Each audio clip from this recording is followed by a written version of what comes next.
Welcome back. इस video के अंदर हम लोग शॉर्ट में जानेंगे गेम स्टैटिस्टिक विंडो और इसका यूज़ हम यहाँ पे एक्चुअल में देखने वाले हैं।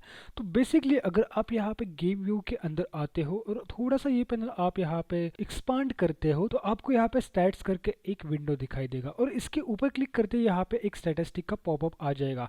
तो ये पॉपअप हमारे लिए बहुत इंपॉर्टेंट है क्योंकि ये हमारे गेम की बेसिक इन्फॉर्मेशन बताता है। तो ग्राफिक्स की जो प्रॉपर्टी है वो यहाँ पे हमें सभी समझ में आएगी। और ग्राफिक्स की प्रॉपर्टी क्यों इंपॉर्टेंट है, क्योंकि हमारी गेम जब रेंडर होगी किसी स्क्रीन के ऊपर तो वहाँ पे डिसाइड होगा कि हमारी गेम कितनी अच्छी तरह से चल रही है। अगर गेम हमारी लैग हो रही है, गेम हमारी अगर हैंग हो रही है तो हमें यहाँ पे सीन के अंदर चेंजेस करने पड़ेंगे। तो यहाँ पे ये हम कैसे आइडेंटिफाई कर सकते हैं कि हमें सीन के अंदर चेंजेस करने हैं या नहीं करने हैं। तो अगर मैं यहाँ पे समझो कि ये मेरा पूरा सेटअप हो चुका है गेम का, मैं इसको अगर प्ले करता तो यहाँ पे मुझे मिलेगा FPS यानी कि फ्रेम रेट पर सेकेंड। तो फ्रेम रेट पर सेकेंड का मीनिंग क्या है यहाँ पे कि आपका गेम का फ्रेम रेट पर सेकेंड एटलीस्ट 30 FPS होना चाहिए। अगर 30 FPS गेम का फ्रेम रेट सेकेंड नहीं आया तो आपका गेम यहाँ पे दिखाएगा लैग होते हुए। मतलब अगर समझो कि आप एक प्लेन वीडियो प्ले कर रहे हो बट वो प्लेन वीडियो अगर मैं आपको ब्रेक करके दिखाऊं, मतलब कि उसका फ्रेम रेट अगर मैं कम करूँ 30 FPS से कम करूँ तो आपको वो लगेगा कि स्लो मोशन में चल रहा है या हो लगेगा कि आपको वो लैग हो रहा है। तो इसलिए यहाँ पे FPS बहुत इंपॉर्टेंट है और उसके साथ यहाँ पे CPU कितनी प्रोसेसर्स हैंडल कर पा रहा है ये बहुत इंपॉर्टेंट है।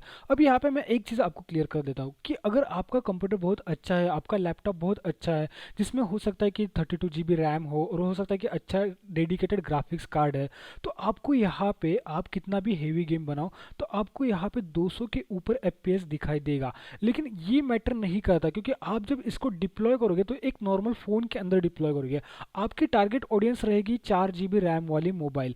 तो 4 GB रैम जिसके मोबाइल में है वो अगर यहाँ पे यूज़ कर रहा है तो उसके फ़ोन में ये एप्लीकेशन बहुत अच्छे से चलना चाहिए। तो हमें ये चीज़ बेसिकली क्या करना पड़ता है कि हमें ये मोबाइल के अंदर भी टेस्ट करना पड़ता है। लेकिन फर्स्ट प्रायोरिटी के अंदर हम लोग क्या करते हैं कि इसको पहले लैपटॉप के अंदर प्रॉपरली सेटअप करते हैं और उसके बाद हम लोग इसको मोबाइल के अंदर टेस्ट करते हैं। तो अगर मैं इसको प्ले करूँ और यहाँ पे मेरा जो एक रनिंग प्लेयर है इसकी वजह से मुझे यहाँ पे इतना FPS आ रहा है, इसको मैं अगर फ़ोन के अंदर भी प्ले करूँ तो कोई प्रॉब्लम नहीं होगा क्योंकि मेरा 78 के आसपास यहाँ पे FPS अभी के लिए आ रहा है। तो यहाँ पे बेसिकली क्या होता है कि ट्राइसेस, वर्टेक्स एंड बैचेस ये बहुत इंपॉर्टेंट रोल प्ले करता है क्योंकि अगर आपका कोई भी एक 3D मॉडल है तो वो 3D मॉडल आपका ट्रायंगल्स और यहाँ पे मेशेस से बनता है। आपको मेश का कॉन्सेप्ट पता नहीं है तो दैट्स ओके। मेश मतलब कि आपके मल्टीपल जो ट्रायंगल्स कट होते हैं उनको मर्ज करके आपकी एक बॉडी बनाई जाती है। अगर मैं यहाँ पे सीन के अंदर आऊँ, सीन के अंदर आने के बाद मैं यहाँ पे गेम को ऑफ कर देता हूँ और यहाँ पे अगर मैं आता हूँ इस वाले आइकन के ऊपर और यहाँ पे मैं अगर इसको वायर फ्रेम में कन्वर्ट करता हूँ तो आपको दिखता होगा कि आपके जो भी क्यूब्स थे ये ट्रायंगल्स में बने हैं। बेसिकली ये एक ट्रायंगल यहाँ पे काउंट हो रहा है, ये एक दूसरा ट्रायंगल यहाँ पे काउंट हो रहा है। अगर बॉडी की बात करें तो मल्टीपल ट्रायंगल्स यहाँ पे जनरेट हुए हैं, आप देख सकते हो यहाँ पे मल्टीपल ट्रायंगल्स यहाँ पे जनरेट हो चुके हैं और ये पूरे ट्रायंगल्स यहाँ पे क्या होते हैं कि काउंट होते हैं। ये पूरे ट्रायंगल्स हमारे यहाँ पे काउंट होते हैं विजुअलाइजेशंस के अंदर और ये पूरा लोड हमारा आता है CPU के ऊपर, हमारे प्रोसेसिंग पावर के ऊपर, हमारे GPU के ऊपर पूरा लोड यहाँ पे आता है। तो इसको मैनेज करना बहुत इंपॉर्टेंट है। अगर आपका गेम यहाँ पे हेवी हो रहा है तो आपको यहाँ पे ये जो मॉडल्स आपको प्रोवाइड किए ये किसी 3D मॉडलर के पास से ऑप्टिमाइज करके लेना पड़ेगा और फिर इसको यहाँ पे यूज करना पड़ेगा। तो बेसिकली यहाँ पे मैं गेम के अंदर आता हूँ, अब यहाँ पे अगेन मैं प्ले करता हूँ और प्ले करने के बाद हम लोगों ने देखा कि जो सीन में जो हमारा प्लेयर था उसके ऊपर मैक्सिमम ट्रायंगल्स थे। तो मैं क्या करता हूँ यहाँ पे ये जो यहाँ पे प्लेयर है इसको डिसेबल करता हूँ, यहाँ से सेट एक्टिव मैंने फॉल्स किया और जैसे मैं यहाँ पे सेट एक्टिव फॉल्स करा आप देख सकते हो यहाँ पे 100 तक यहाँ पे FPS जा रहा है।